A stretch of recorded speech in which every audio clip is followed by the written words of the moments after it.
গৌরনগর আদি ব্লকের অন্তর্গত লক্ষ্মীপুর গ্রাম পঞ্চায়েতের নির্দল নির্বাচিত পঞ্চায়েত সদস্য ওয়াসির আলী জেলা কংগ্রেস সভাপতি মোহাম্মদ বদরুজ্জামানের হাত ধরে কংগ্রেস দলে যোগদান করেন। প্রাপ্ত সংবাদে জানা যায় যে লক্ষ্মীপুর গ্রাম পঞ্চায়েত গত পঞ্চায়েত নির্বাচনে ইন্ডিয়া জোট সংখ্যাগরিষ্ঠতা পেয়েছে, কিন্তু নির্দল হিসেবে প্রতিদ্বন্দ্বিতা করে ওয়াসির আলী নামে এক যুবক জয়লাভ করেন।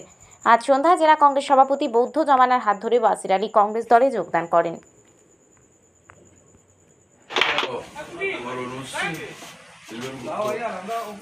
পঞ্চায়েতের নবনির্বাচিত সদস্যগণ এবং আমাদের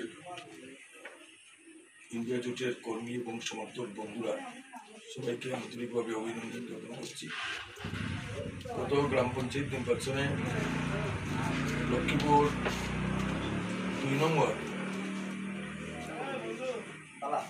ইন্ডিপেন্ডেন্ট হিসেবে নির্বাচিত 6 নং ওয়ার্ডের নির্বাচিত সদস্য ওয়াসির জোটকে বিশেষ করে কংগ্রেসকে সাপোর্ট করায় ওনাকে আমরা অভিনন্দন জানাচ্ছি। এবং আমাদের এই পঞ্চায়েত ইন্ডিয়া জোটের পঞ্চায়েত গড়তে ওনার যে আন্তরিকতা, সেই আন্তরিকতাকে আমি বিশেষ করে জেলা পরিষদের সদস্য হিসাবে এই এরিয়ার আমি সম্মান প্রদর্শন করছি এবং ফুলের মালা এবং উত্তরে দিয়ে ওনাকে সম্মাননা প্রদর্শন করছি।